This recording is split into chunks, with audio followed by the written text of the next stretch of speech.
अरे ऋतिक, अरे पूरे 23 दिन बाद फोन किया तूने? बेटा हफ्ते में एक फोन तो किया कर। कैसा है तू? ठीक हूँ पापा, एक गुड न्यूज है। तू इंडिया आ रहा है? तो आ रहा है? कौन सी फ्लाइट से आ रहा है बता, मैं एयरपोर्ट पे लेने आ जाता हूँ। नहीं पापा, एली प्रेग्नेंट है। क्या? अरे ये तो और भी खुशी की बात है। मैं कल ही आस पड़ोस में मिठाई बांट देता हूँ। हाँ, और मैं पहली वाली फ्लाइट पकड़ के चला आता हूँ वहां पर। अरे बच्चे का ख्याल रखने के लिए कोई ना कोई होना चाहिए ना वहां पर। मैं आता हूँ। पापा ये इंडिया नहीं अमेरिका है। हम लोग एनी के लिए एक मेड रखने वाले हैं। ये हम वैसे ही बहुत खर्चे होते हैं। डिलीवरी के बाद मैं आपको एक वीडियो कॉल कर दूंगा। हाँ बेटा, वीडियो कॉल ही सही। पोते का मुंह वीडियो कॉल पर देख लेंगे। बेटा ऋतिक, आज अगर तुम्हारी माँ जिंदा होती तो बहुत खुश होती। कौन सी माँ पापा, पहली या दूसरी?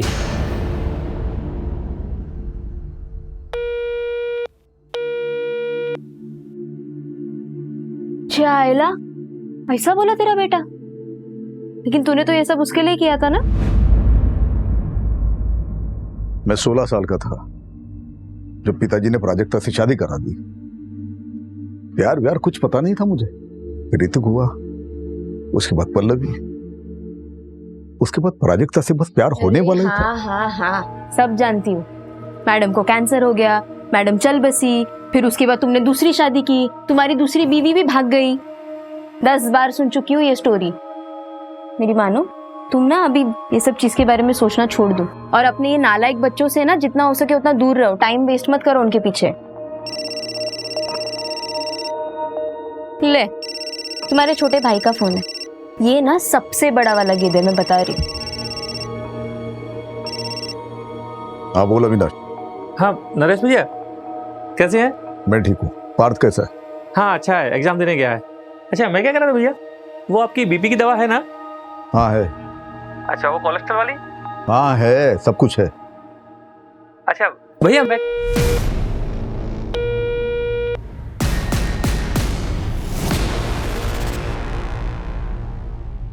पापा दवाई का टाइम हो गया, आप दवाई ले लो, उठ जाओ। अरे वकील साहब। नमस्ते अंकल। नमस्ते नमस्ते। अरे कैसी है तबीयत? अरे भाई तेरे जैसा वकील ऐसे बीमार पड़ा रहेगा तो तेरे क्लाइंट को तो जज फांसी पे चढ़ा देगा। अरे नरेश तू भी। अरे आशीष बेटा, तो अंकल के लिए 2 चाय लेकर आ। हाँ। नहीं चाय अभी पी के आ रहा हूँ। रेखा ने बनाया था, तू बैठ। अरे नरेश, वो डिजिटल कॉइन्स के नाम बताओ जो पढ़ने वाले हैं। अरे अंकल, कोई कॉइन्स वाइन्स का दाम बताने की जरूरत नहीं है इनको। कैसे दाम कैसे फ्लक्चुएट होते रहते हैं उसके ऊपर नीचे, उनकी तरह ना इनका भी बीपी ऊपर नीचे होता रहेगा।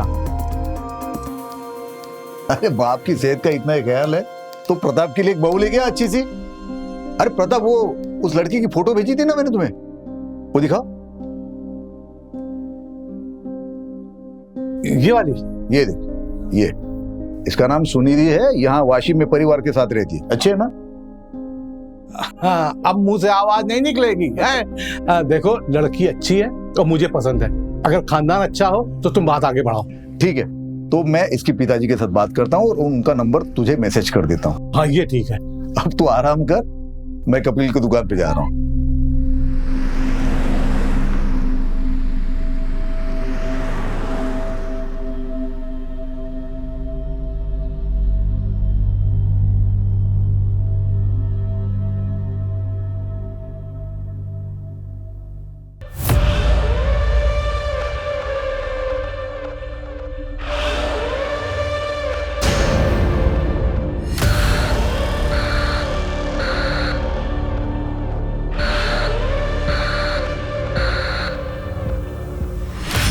कपिल भाई, मैंने सुना दाल के भाव फिर से बढ़ गए।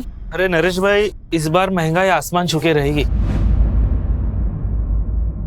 Hello uncle. हेलो बेटा। आप मेरी डॉल लाए?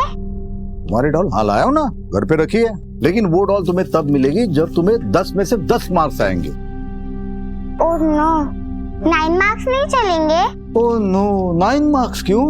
वो मेरे को एक सवाल का जवाब नहीं आ रहा था ना। अरे बाप रे, फिर तो बड़ी प्रॉब्लम हो जाएगी कपिल भाई। कपिल भाई, आपकी बेटी तो आपसे भी होशियार है। अच्छा नरेश भाई, आपके हुए 2749 रुपए। ये 3,000। छुट्टे में बाद में देता हूँ। ठीक है, बाय अंकल। बाय बेटा। चल आजा। इसका हिसाब करके बता। पापा थोड़ी जल्दी चालू कीजिए ना फैमिली मीटिंग। आप तो जानते हैं ना अमेरिका में टाइम की कितनी वैल्यू है। सब लोग ध्यान से सुनो, मैं अपनी सारी प्रॉपर्टी रेखा के नाम कर रहा हूँ। क्या? इस धंधे वाली के नाम? भैया आप पागल हो गए? इस घर पर मेरा भी अधिकार है। पापा सोच समझ के फैसला करिए। ये रेखा आपसे प्यार व्यार नहीं करती है। अगर आपने इसके नाम प्रॉपर्टी कर दी उसके बाद क्या? ये आपके साथ कुछ भी कर देगी पापा। पापा इससे अच्छा तो ना आप किसी और को डोनेट कर दीजिए प्रॉपर्टी। तुम लोगों की तरह नहीं हूं मैं, समझी ना? इनसे प्यार करती हूँ और इनकी इज्जत भी करती हूँ। हम लोग मर गए हैं क्या? हमारा हक है इस प्रॉपर्टी पे। और ये कौन है जिसके नाम पे आप सब कुछ कर रहे हैं? ये तुम्हारी होने वाली माँ है। शादी कर रहा हूं मैं इससे। तुम लोगों के होने ना होने से मुझे कोई फर्क नहीं पड़ता, क्योंकि तुम लोगों में से कोई भी मुझे पूछता तक नहीं है। एक रेखा ही है जो हर वक्त हर दम मेरा ख्याल रखती है। छोड़िए ना, आप इन लोगों के चक्कर में अपना बीपी मत बढ़ाइए। ये लोग तो गैरों से भी बदतर हैं। आप चलिए। तमीज से, होने वाली माँ हूं तुम्हारी और तुम्हारी भाभी। निकलो, तुम लोग निकलो यहाँ से, निकलो जल्दी, निकलो यहाँ से।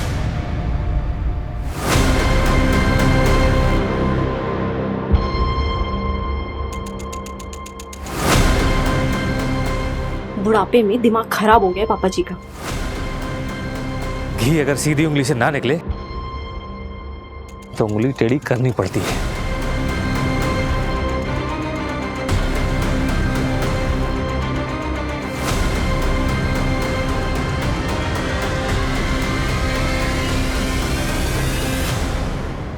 पापा थोड़ी जल्दी चालू कीजिए ना फैमिली मीटिंग। आप तो जानते हैं ना अमेरिका में टाइम की कितनी वैल्यू है। सारा प्लान वेस्ट हो गया।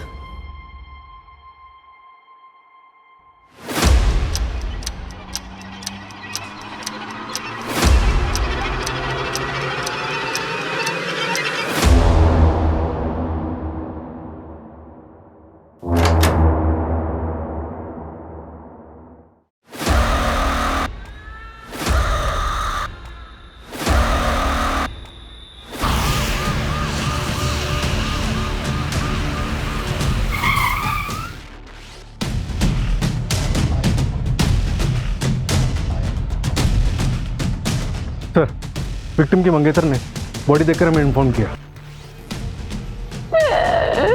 सब देखिए ना क्या हो गया इन्हें। नहीं छूटो ना।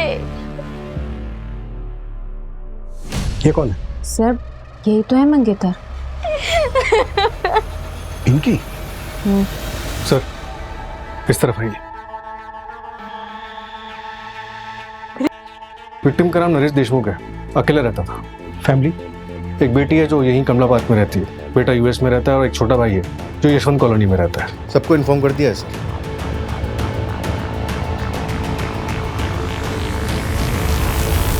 सुनो ना अविनाश, बात को मम्मी के यहाँ पे छोड़ दे क्या? अरे इतना पैनिक मत हो, नहीं तो सब गड़बड़ हो जाएगा। मैं बोल रहा हूँ ना, कुछ नहीं होगा। कैसे कुछ नहीं होगा? आज नहीं तो कल पुलिस घर पे आएगी ना। देखो, जब पुलिस घर पर आएगी तो हम वैसा ही करेंगे जैसा हमने प्लान किया। तुम अगर इतना घबराओगी तो सब गड़बड़ हो जाएगा। और वो देखा, उसका भी इंतजाम कुछ कर देता हूँ। अच्छा सुनो, मैं लेट हो रहा हूँ, पल्लवी आ गई होगी, मैं जाता हूँ, ध्यान रखना।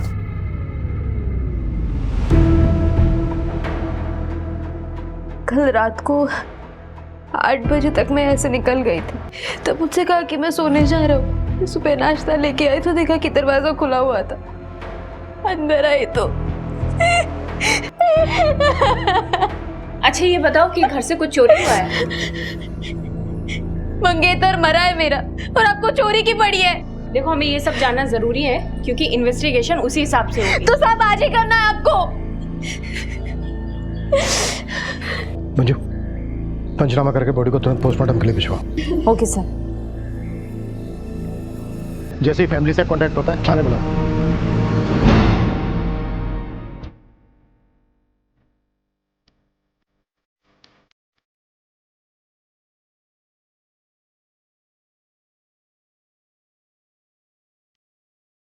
सुबह जो पर्चा किया? No sir, sorry sir.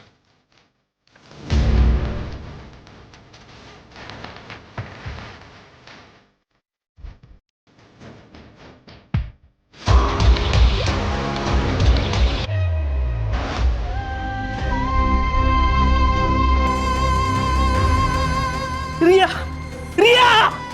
संभालिए। Sir, किसने मारा?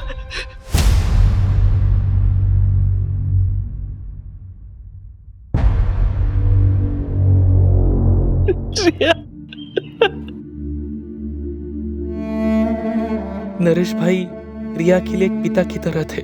वो उसे ट्यूशन पढ़ाते थे। कई बार वो पढ़ते पढ़ते वही सो जाती थी। कल भी रिया गई थी ट्यूशन पढ़ने उनसे? नहीं, मैंने उसे नरेश भाई के छुट्टे पैसे लौटाने भेजा था। क्यों क्यों भेजा? संभालिए अपने आप को।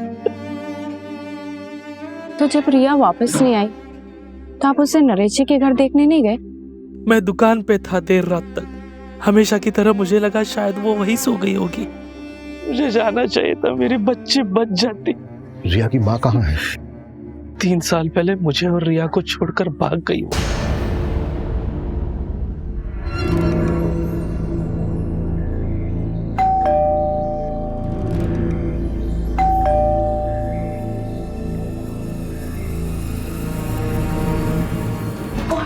अरे हेलो, कहाँ अंदर घुसे जा रहे हो?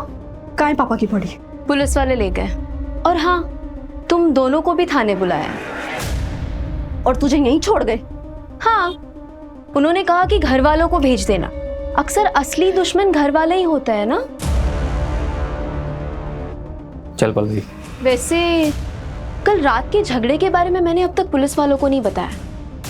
हाँ, अगर चाहती तो बता सकती। मतलब क्या है तेरा? कल रात को ही तुम लोगों के साथ उनका झगड़ा हुआ। या आप पागल हो गए? इस घर पर मेरा भी अधिकार है। और कल रात को ही उनका मर्डर भी हो गया। अब इसका मतलब तुम निकालोगे या मैं पुलिस वालों को बताऊं? क्योंकि वो एकदम परफेक्ट मतलब निकालेंगे नहीं। सुन, वो मेरे भैया थे और पल्लवी के पिता। खून का रिश्ता है हमारा उनसे। और तू ना हमसे दूर ही रहना। चल पल्लवी।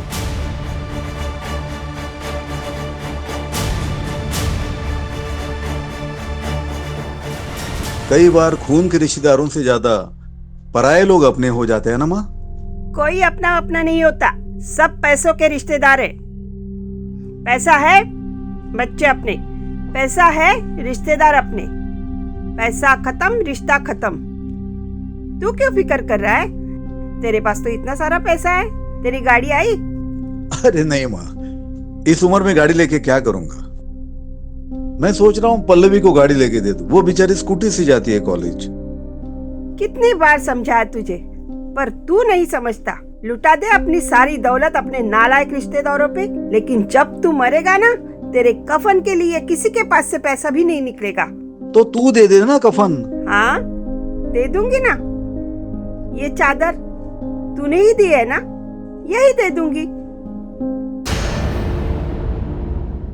शहर में हुए डबल मर्डर ने पूरे खोपोली के लोगों को सकते में डाल दिया है। इस चौंका देने वाले मर्डर ने एक बार फिर से पुलिस प्रशासन पे सवाल उठाया है। क्या शहर के लोग सेफ हैं? देखिए, बॉडी पोस्टमार्टम के लिए भेजी गई है।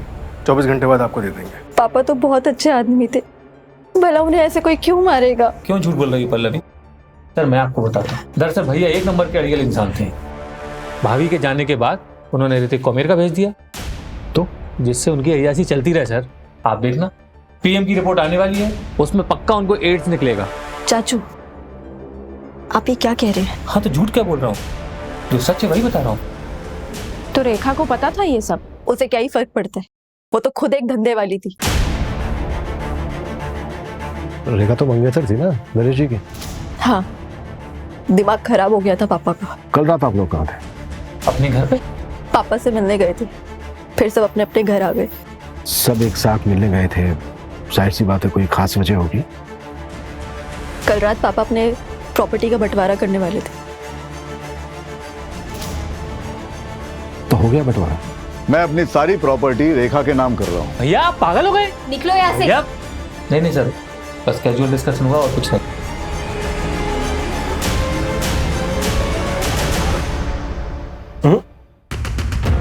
फैमिली में प्रॉपर्टी के बंटवारे को लेकर डिस्कशन कभी कैजुअल नहीं हो सकता।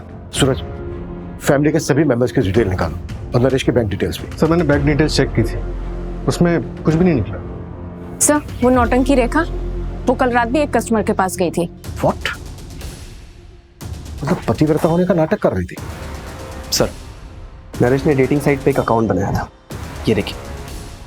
फ्रेंड लिस्ट में लड़कियां ज्यादा है। सर ये तो बड़ा रंगीन आदमी, इतनी जल्दी जज नहीं कर सकते। उसके साथ सेक्सुअल असॉल्ट हुआ था क्या?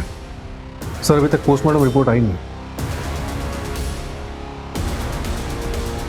ये ले, बन गया डेटिंग ऐप पे तुम्हारा अकाउंट। प्रोफेसर नरेश देशमुख। अरे यार, ये झंझट में क्यों फंसा रहा है मुझे?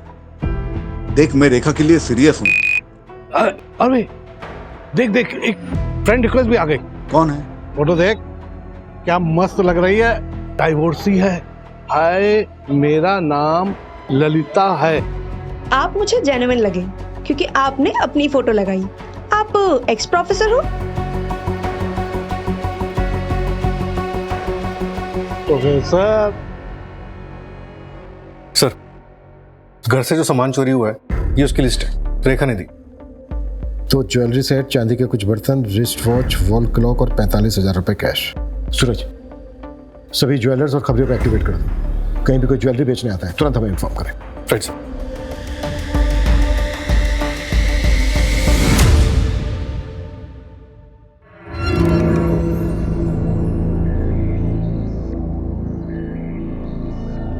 सर कपिल की बीवी नीतू के बारे में पता किया मैंने, रत्नागिरी से है। वहाँ उसका मायका भी है और 8 महीने से वहाँ वो किसी आदमी के साथ रह रही है।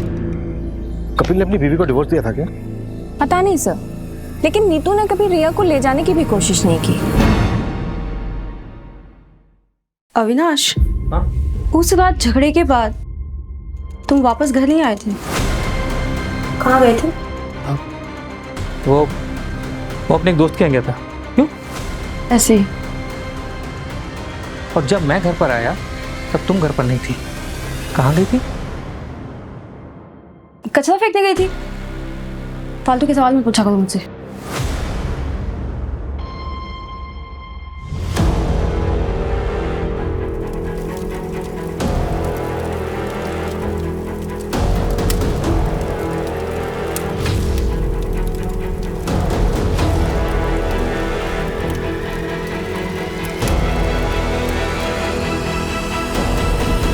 तुम्हें किसी पे शक है?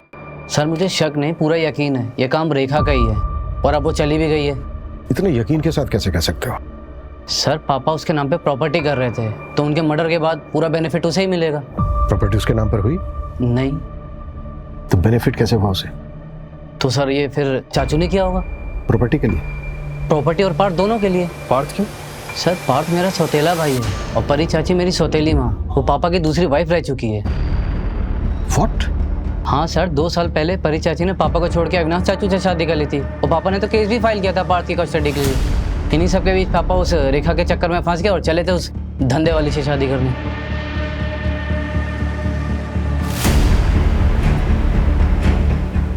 तुम इंडिया कब आए? कल ही आया था सर। मैं जाऊँ?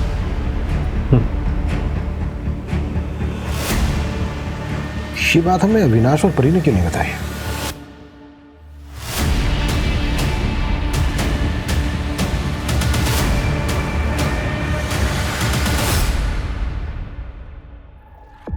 सर रेखा की माँ बीमार है इसलिए वो गांव गई थी। ये रेखा की माँ है भी या नहीं? सर पोस्टमार्टम रिपोर्ट आ गई है। नरेश की मौत 31 मार्च की रात को 9 से 1 के बीच में हुई थी और घर के मेन डोर पर कोई फोसेंटी के निशान नहीं थे। शायद कातिल नरेश के जानने वाला था। कॉल रिकॉर्ड्स और फोन लोकेशन कब तक आ रही है? कल तक आ जाएगी सर। रिया की पोस्टमार्टम रिपोर्ट का क्या हुआ? सर ये देखिए, सेक्सुअल असॉल्ट इनकंक्लूसिव है। हो सकता है रिया को नरेश से पहले मारा गया हो, लेकिन डिफरेंस सिर्फ 1 घंटे का है। तो क्या मेन टारगेट रिया थी?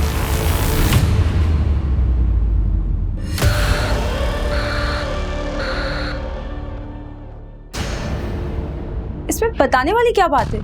हम लोग ऑफिशियली अलग हुए थे और इस बात को 2 साल हो चुके हैं। हम सबके बीच में वैसे भी सब ठीक ही चल रहा था। पार्थ की कस्टडी को लेकर केस चल रहा था आप लोगों के बीच और आप कह रही हैं कि सब कुछ ठीक चल रहा था? देखिए, आपको मुझ पे शक है ना, तो पहले जाइए, सबूत लेके आइए, फिर बात करेंगे हम। तो हम ले ही आएंगे। पहले ये बताइए कि विनाश कहाँ है? ऑफिस गए।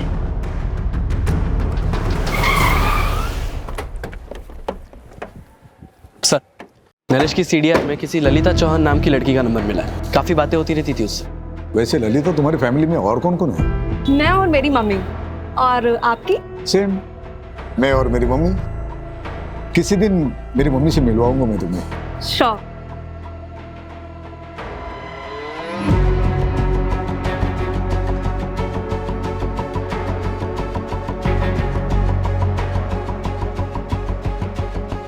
देखो ललिता, मुझे गलत मत समझना, मैं एक दोस्त की तरह मिलने आया हूँ तुम्हें। और ये ऐप पे जो अकाउंट है ना, वो मैंने नहीं बनाया था, मेरे दोस्त ने बनाया था मेरे नाम से।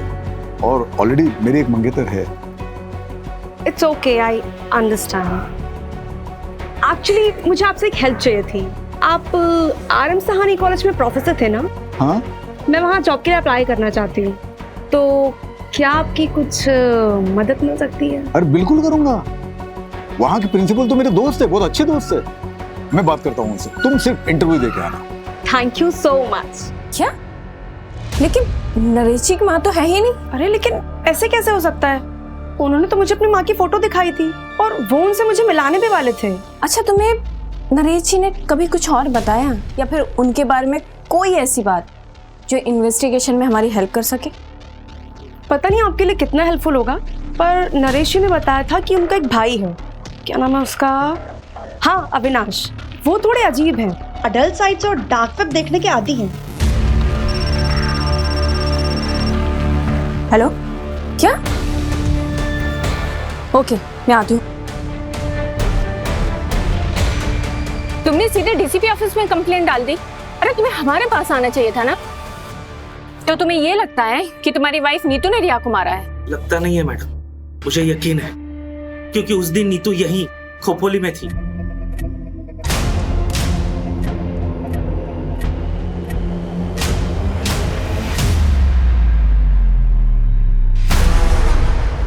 तो तुमने हमें ये सब पहले क्यों नहीं बताया था?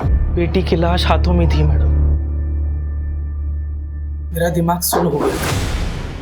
तो जब याद आया था तब पुलिस स्टेशन आना चाहिए था ना। तुम तो पहुंच गए सीधे डीसीपी ऑफिस। हम गरीबों की कौन सुनता है मैडम, और मैं देख रहा हूँ आप लोग सिर्फ नरेश भाई की मर्डर की जांच कर रहे हैं। आप लोग ये मान चुके हो कि जो कुछ हुआ है वो नरेश भाई के लिए हुआ है और उसमें मेरी बेटी रिया की जान गई। लेकिन इसका उल्टा हुआ है मैडम, रिया को नीतू ने मारा है और उसमें नरेश भाई मरे। हाँ सुनो, एक नंबर ट्रैक करो, अर्जेंट है। नीतू शर्मा नाम है, नंबर भेजती हूँ मैं।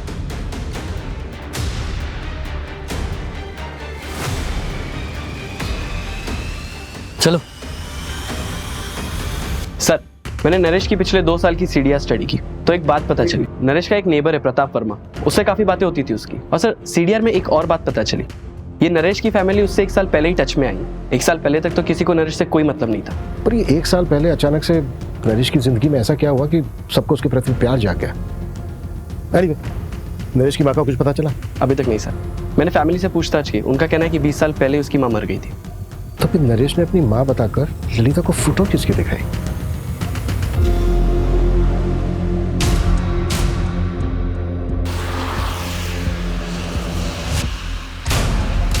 रोक।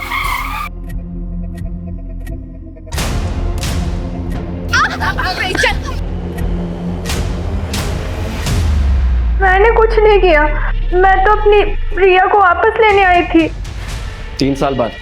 और तुम्हें क्या लगता है तुम रिया को लेकर जाती और तुम्हारा नया हस्बैंड उससे एक्सेप्ट कर लेता? सुधीर को मैं शादी के पहले से पसंद करती हूँ। कपिल से बच्चा नहीं हो रहा था, जिसकी वजह से वो मुझ पर हाथ उठाता था। सुधीर रत्नागिरी से सिर्फ मुझसे मिलने के लिए आता था। उसी दौरान रिया हुई। तो क्या रिया तुम्हारे और सुधीर की बेटी है? हाँ। ये बात कपिल को पता है? पता नहीं, पर रिया से मेरी फोन पर बातें होती रहती थी। उसने बताया पिछले महीने कपिल ने उसका ब्लड टेस्ट करवाया था। सर, मैंने रिकॉर्ड चेक करवाए हैं। 3 हफ्ते पहले कपिल ने अपना और रिया का डीएनए टेस्ट करवाया था, जिसमें ये कंफर्म हुआ है कि कपिल रिया का फादर नहीं है। What? कपिल को उठाओ और तब तक नरेश के मोहल्ले में जाकर ये पता करो कि नरेश कैसा आदमी था। नरेश को इन्वेस्टमेंट का बहुत अच्छा नॉलेज था। वो डिजिटल कॉइन्स के दाम बताओ जो बढ़ने वाले हैं। अरे अंकल, कोई कॉइन्स वाइन्स का दाम बताने की जरूरत नहीं है इनको। नरेश ने 2014 में डिजिटल कॉइन्स में 3 लाख रुपए इन्वेस्ट किए थे और अभी 2021 में उसने उन्हीं कॉइन्स को बेचा 34 करोड़ रुपए में। 34 करोड़?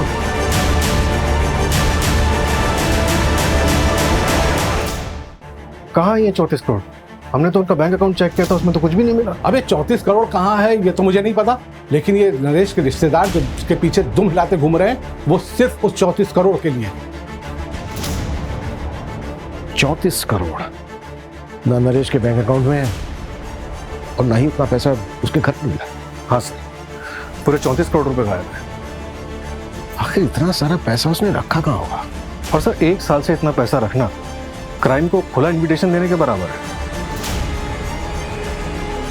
सर, कपिल फरार हो गया है। उसके घर में ताला लगा है और नंबर भी स्विच ऑफ आ रहा है।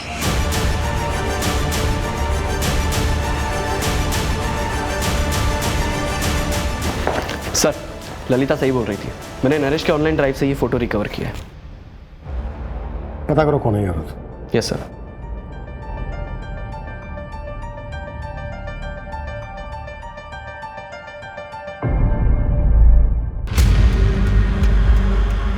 नरेश की बेटी पल्लवी, उसका एक लड़की के साथ अफेयर है। व्हाट? हाँ सर, सुनिधि नाम है उसका। ये देख, ये इसका नाम सुनिधि है, यहाँ वाशिम में परिवार के साथ रहती है। दोनों लिव इन में रहते हैं। नरेश ने इन दोनों को अलग करने की भी कोशिश की थी। देखो सुनिधि, मैंने तुम्हारे लिए बहुत अच्छा लड़का देखा है, अच्छी फैमिली से, मेरे दोस्त प्रताप का बेटा है, वकील फैमिली से। पापा, आई डोंट बिलीव दिस। मुझे लगा आप यहाँ पे मेरे और सुनिधि के रिश्ते को एक्सेप्ट करने आए, लेकिन आप तो हमारे रिश्ते को तोड़ने में लगे। लेकिन मैं ऐसा होने नहीं दूंगी। बाप हूं तुम्हारा, फिक्र है तुम्हारी, इसलिए ये गलती तुमसे होने नहीं दूंगा मैं। मेरे जीते जी ये शादी हो नहीं सकती। ठीक है, फिर आप मेरे लिए मर गए। चल सुनिए, यार नरेश अंकल ने पापा को फिर से फोन किया था। लड़के वालों को ये रिश्ता मंजूर है, उन्होंने मुझे लड़का देखने के लिए बुलाया है। तू फिक्र मत कर, मैं हमारे बीच किसी को भी नहीं आने दूंगी, किसी को भी नहीं। सर, अविनाश के सीडीआर के मुताबिक 31 मार्च की रात को उसका फोन रात 9 बजे से 12 बजे तक बंद था। 9 से 12 के बीच में फोन बंद था। नरेश और रिया का मर्डर भी इसी बीच में हुआ। मतलब पॉसिबल है कि उस रात को अपने घर गए ना हम। उस रात झगड़े के बाद तुम वापस घर नहीं आए थे, कहाँ गए थे? सूरज, अविनाश को उठा लो।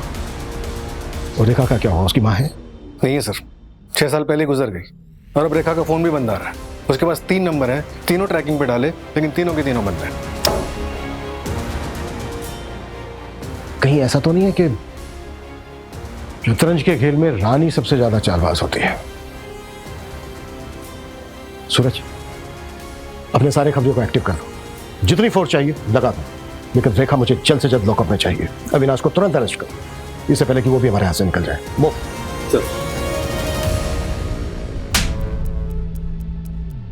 याद आया? हाँ, वो 34 करोड़ वाली बात। मुझे पता था कि भैया के पास 34 करोड़ रुपए हैं, पर मैंने नरेश भैया का मर्डर नहीं किया सर। 31 मार्च की रात को अपना मोबाइल फोन बंद करके कहाँ गया था तुम? वो मैं अपने एक दोस्त के यहाँ गया था। दोस्त का नाम और नंबर बोल। बंसी नाम है उसका, नंबर मेरे मोबाइल में है, मैं देख के बताता हूँ आपको। उसकी ज़रूरत नहीं है, नंबर है हमारे पास 733219। रेखा का नंबर है ये। क्राइम की रात को रेखा अपने क्लाइंट से मिलने गई थी और वो क्लाइंट तुम हो।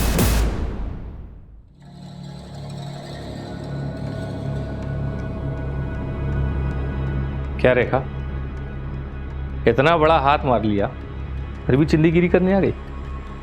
राजा, तू ना मेरा कस्टमर है और अब तक करोड़पति बनी नहीं हूं मैं। आज जब बन जाऊंगी तब सोच लूंगी ना। चल, टाइम खोटी मत कर, जो करना है वो जल्दी कर। रेखा और तू दोनों नरेश से जुड़े हुए थे और क्राइम की रात को तुम दोनों साथ में थे। ये बात छिपाई क्यों हमसे? सर, माना कि ये बात मैंने आपसे छुपाई, पर अब तो आपको पता चल गई ना। हाँ, मैं एक अनलॉयल हस्बैंड हूँ, धोखेबाज भाई हूँ, पर इससे ये साबित नहीं होता कि मैंने नरेश भैया का मर्डर किया है। क्राइम वाली रात को तू होटल से 1 घंटा पहले निकला था, कहाँ गया था? सर एक मिनट सर, जैसे ललिता ने कहा था, मैंने अविनाश की सर्च हिस्ट्री कंगाली। अविनाश डल साइट्स और डार्क वेब देखने के आदी हैं। मुझे कुछ मिला नहीं, तो मैं रैंडमली डार्क वेब पे सर्च कर रहा था, तो मुझे ये वीडियो मिला।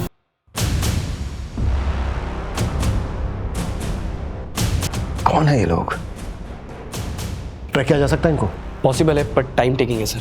लेकिन मुझे आपको और एक चीज़ दिखानी है। ये देखिए, उस वीडियो के बाद मैंने थोड़ा और सर्च किया तो मुझे ये साइट मिली, जो कि नरेश के मरने के 3 दिन बाद बनाई गई थी, और इसी पे वो दोनों वीडियो अपलोड किए गए थे। ये देखिए, नरेश का मर्डर रिकॉर्ड किया गया। इसका मतलब ये है कि कम से कम 2 लोग थे वहां पर। और तो और सर, नरेश के नाम से ही अपलोड किया गया है। वीडियो का टाइटल है नरेश देशमुख पनिशमेंट। कैसा पनिशमेंट? और वो जो दूसरा वीडियो बता रहे थे वो? हाँ सर। मंजू, ये वही लड़की है ना जिसके साथ नरेश चैट करता था? हाँ सर, ललिता, और उससे मैंने बात भी की थी। विपुल, ये वीडियो जिसने अपलोड किया है उसको ट्रैक करने की कोशिश करो। ये बंदा जल्द से जल्द चाहिए मुझे। Okay sir. मेरा नाम कपिल गुप्ता है। मैं खोपोली महाराष्ट्र का रहने वाला हूँ। मुझे आप लोगों से एक जरूरी बात कहनी है। सर, अपलोडर का आईपी एड्रेस ट्रैक हो गया है। ये देखिए, ये वीडियो आज सुबह ही अपलोड हुई है। धोखेबाज की तलाश जारी है। अगर आपको भी किसी ने धोखा दिया है तो उसका प्रोफाइल हमें भेजिए, उसकी सजा हम तय करेंगे। ये तो खुलेआम सुपारी उठा रहा है। नहीं सर, हर कोई डार्क वेब एक्सेस नहीं कर सकता। आईपी एड्रेस क्या है? शॉकिंग है सर, ये देखिए। ये मास्क तुम्हारे घर से मिला है, और डार्क वेब का जो आईपी एड्रेस है वो तुम्हारे फोन का है।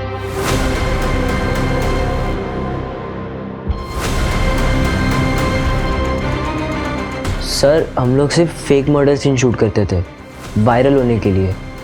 हमने नरेश का मर्डर नहीं किया है। तो तुम अपने फादर को उनके नाम से बुलाते हो? मेरा कोई बाप नहीं है, सिर्फ एक माँ है। इस लड़की के साथ क्या किया? कौन है ये? हम नहीं जानते। ये बच्चे नरेश का मर्डर करेंगे मुझे नहीं लगता। नरेश का मर्डर बहुत ही ब्रूटली हुआ है, इनके बस की बात नहीं है। सर, वो बूढ़ी औरत, उसको ट्रेस कर लिया है, लोकेशन मिल गई उसकी। गुड। कपिल की लोकेशन मिली? नहीं सर, कपिल अभी भी फरार है। चलो तब तक बूढ़ी औरत से मिलते हैं। Okay sir. सर, उस बूढ़ी औरत को ओल्ड पुणे हाईवे पे देखा गया है।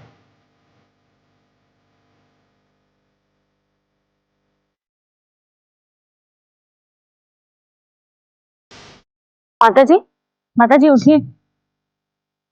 मैंने समझाया था उसे, लेकिन उसने मेरी बात नहीं मानी। उसने जब झूठ बोलने के लिए कहा था तभी मैं समझ गई थी, जरूर इसके साथ कुछ होने वाला है। कैसा झूठ लाजू? माँ, ये देख, कुछ कपड़े लाया हूं तुम्हारे लिए। हाँ? अच्छे है ना? मैं क्या बोल रहा हूँ, कब तक तू ऐसे सड़कों पे पड़ी रहेगी? चल ना, घर चलना। अरे बाबा, अपने घर की महाभारत झेल चुकी हूँ मैं। बेटा और बहू ने सड़कों पे फेंक दिया, अब तेरे घर की महाभारत झेलूं? मुझसे नहीं होगा। अरे माँ, मेरे घर में महाभारत होने के लिए घर में कोई होना भी तो चाहिए। क्यों? पैसों की बात सुनकर कोई नहीं आया? सोचा था 34 करोड़ का झूठ बोलूंगा तो सारे दौड़े चले आएंगे, सारे साथ में रहेंगे, फैमिली साथ रहेगी, अच्छा लगेगा। तो कोई फायदा नहीं हुआ। उन्हें प्यार नहीं है मुझसे, पैसों के लिए फोन करो, दिखावे के लिए फोन करो। तो क्या वो क्रिप्टो की 34 करोड़ वाली बात झूठ थी? और नहीं तो क्या। अरे अरे साहब, 34 करोड़ होते तो राजा की तरह नहीं रहता।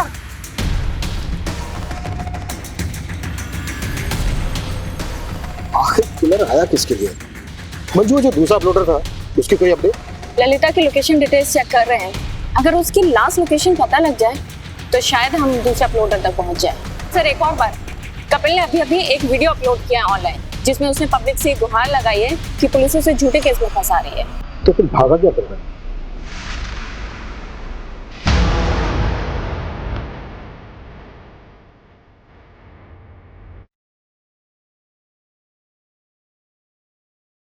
प्रिया, ये ले, ये नरेश अंकल को पैसे लौटा दे। अभी? हाँ अभी, और वहीं पे सो जाना। बाबा मुझे आपके साथ रहना है। बोला ना तुझे एक बार, समझ में नहीं आता, जा।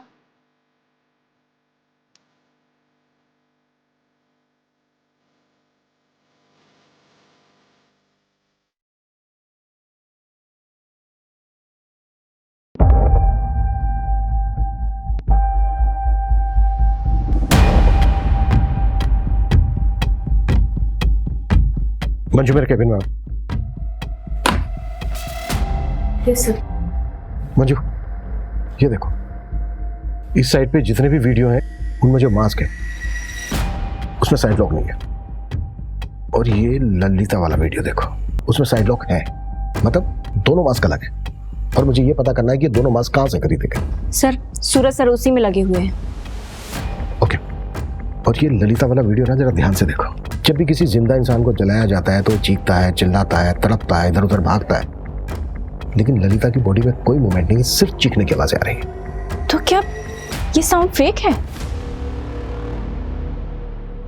सर ये मास्क ऑनलाइन खरीदा गया, ये देखिए, ये है बायस की लिस्ट। और सर ये हाईलाइटेड नाम देखिए।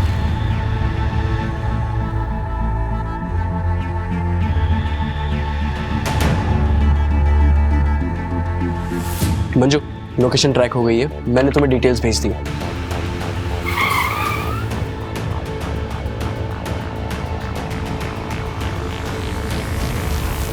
कौन? Room service.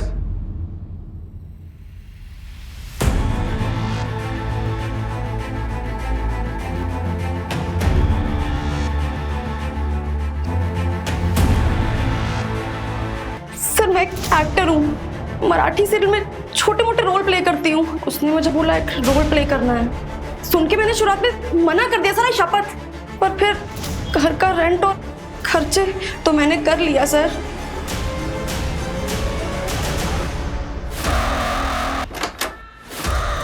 चल कॉइन्स के दाम बताओ जो पढ़ने वाले हैं। अरे अंकल कोई कॉइन्स वाइन्स का दाम बताने की जरूरत नहीं है इनको।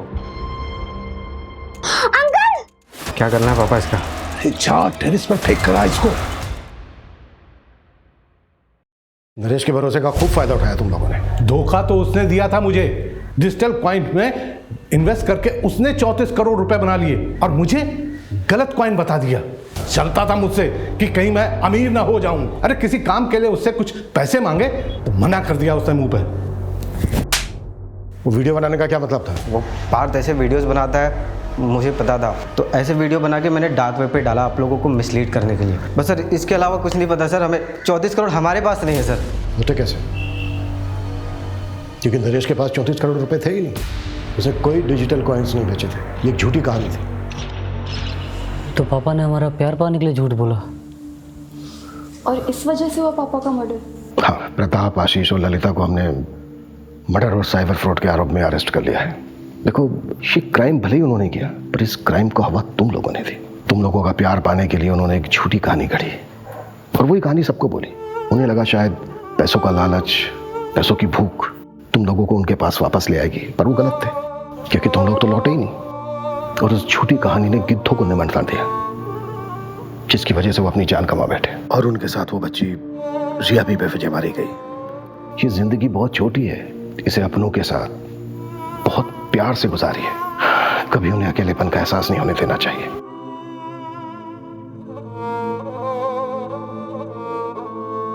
मैंने तेरे लिए स्पेशल भिंडी मसाला बनाया है। आप भिंडी पे ही सारे एक्सपेरिमेंट करना। अच्छा, बहुत बड़ी हो गई तू। हाँ,